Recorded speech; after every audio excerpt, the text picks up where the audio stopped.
Hello you guys. This is the last character that we'll be going over on the Dead by Daylight video horror video game on the killer side, because on this person's account that I use and I play on, this is the last killer that they have and they own. So they don't own the mastermind, this character here. They've not bought it yet. So this is the last character that they own on the killer side that I play. And I use this person's account just like my daughters do. This is what the killer that we're going over today, the introduction to, looks like check marked off on the killer chart. And they are prestige to a level 4. They're called the Krasue, I think is how you pronounce it. I might be wrong. And this is what they look like in their normal form. I'll go ahead and let it go through the animation to show you guys what it looks like whenever it looks like in its different form than what it is.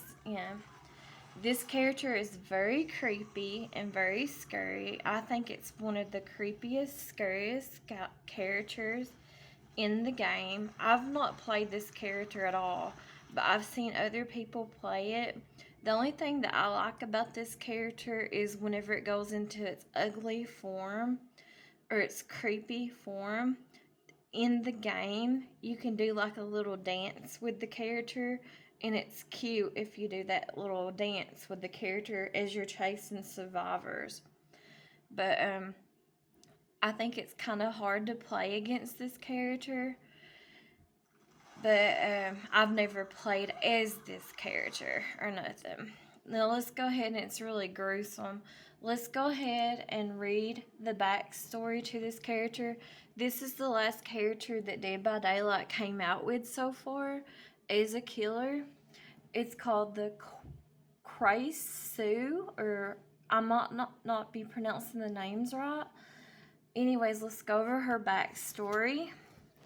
Burrong, circa pots, open Reddit rehearsals in Thailand were a sea of emotion, but despite tearing efforts, she was unable to become anything more than an understudy. What started as a desire to share her gift became an unshakable need for fame. Her childhood friend, Janerja, was her biggest supporter, but aside from a shoulder to cry on, there was little more she could offer. It wasn't until Malati, a fellow singer who had quickly risen to ranks, reached out, that Burlong's fortunes changed. Milani presented Burlong with a glass bottle, a clear liquid within, and advised her to drink it, her tone deadly serious. Each night another will inhabit your body, but you will be a success on the stage like me. Burrong laughed at the particular game. Even so, she wanted more than anything to believe its truth. She grabbed the bottle, swallowing every drop. In the following weeks, Burrong's skin felt softer, and she found a depth in her voice that she had never knew existed. During her next audition, the director took notice, enraptured by the sound that rang through the theater. As the song ended, Burrong thanked the director before coughing blood into a handkerchief. She stuffed it into her pocket, choosing ignorance. Whatever was happening to her was working. She wouldn't dare to stop it now. That night, as she slept, a soothing warmth dripped down her body. She bolted upright, hand fumbling for a lamp that wasn't there. She lay in a yard she did not recognize, covered in blood. Next to her, a ravaged chicken coop, feathers and gore staining the ground. She stumbled home before the city awoke to a new day. Under a scalding shower, she spit at blood, dreading the thought that this hadn't been her first hunt. In between heaving sobs, she prodded her abdomen, searching for where something might hide within.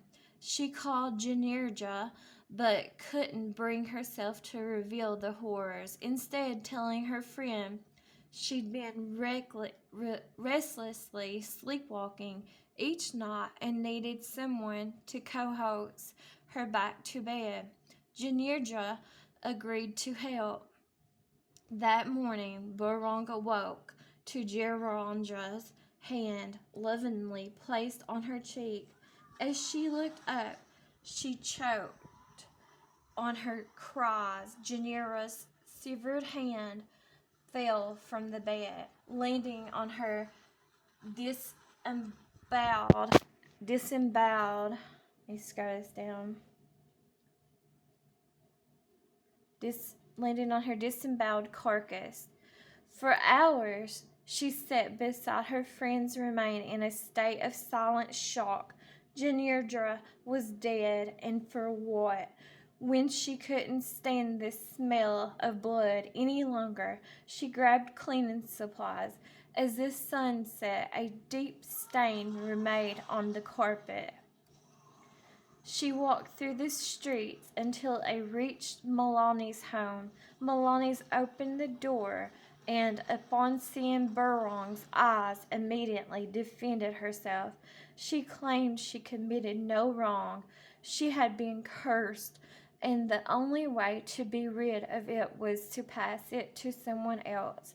She believed that Burong, in her desire for fame, could withstand the torment and achieve what she'd always wanted.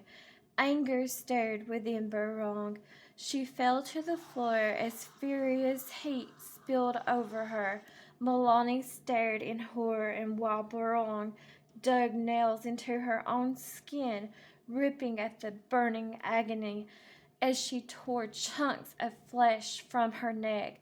Her entrails wrinkled inside, her head tore free from her body, a long string of organs dragging behind like fish slapping against the shore.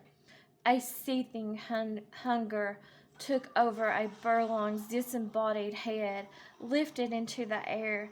It swooped at Molly, ravishingly mauling the woman until nothing remained but blood, hair, and bone. Burong awoke to the mess, unable to find the sympathy to shed a tear. She returned home, allowing her thoughts to swirl until the room filled with light. The phone rang. The director's voice cut through the haze that had settled in her mind. He offered her the leading role. Burong fell to her bed and cried, not from sadness, but relief and elation. During the evenings of the Bangkok stage, her stars shined bright at night. She fed the creature within, and together they thrived in a world of hunger and song. But the creature always wanted more, and one night it was presented just that, a promise of meat hung on hooks, dripping in tantalizing blood, and then there was fog. So there's the nasty backstory bio of the Krasue, and now let's look at her perks. She's got ravenous. It's very rare because it's in the purple. The scent of blood is in the air. Time to feast. Whenever you hook a survivor for the first time, gain 1 token up to a maximum of 4. When you have 4 tokens, all survivors scream and are inflicted with the exposed for 60 seconds. Exposed survivors are down by basic attacks, even if uninjured. Weeping. Genevera's blood streams. The devil smells the weak. Fabiro. Boron's Geneva. The next perk she has is called Wandering Eye. Very rare because it's in the purple. Bloodied prey surrounds you, vying for your attention. Whenever you start chasing a survivor, reveal the auroras of all other injured survivors within 20 meters for 5 seconds. This perk has a 60-second cooldown. A drop does not satellite when a river is needed. Elliot Campbell's Grandier of Samuel. Her last perk is called Hex Overture of Doom. Very rare because it's in the purple.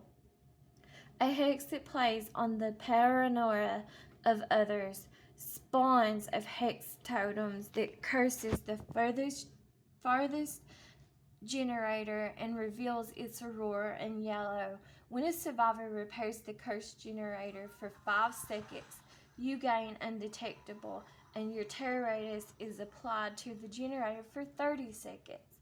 When the cursed generator is repaired, the next furthest generator is cursed. Undetectable hides the killer's aurora. Terror radius and red stain. From salvation's ruin, be warned, death comes from all around. Genevera Nani, Serratia's Fog Hill. Okay, let's look at her customizations. The only one that this person has on this account is the one that she's wearing, and it's called the Krasue. And that's what it looks like. Very gruesome. Okay, look at her loadout. I don't play this character. I've never played this character, and I don't really play killer that much, so I don't really know what good perks are good to use. But that's what's on her loadout. And this is her blood web. That's what's on her blood web. She is prestige to a level 4. And that is the last killer that this person owns right now on their account. And she is called the Krasue. And that's what she looks like. Anyways, thanks for watching. And I'll talk to you guys later. Thanks. Ugh. Bye-bye.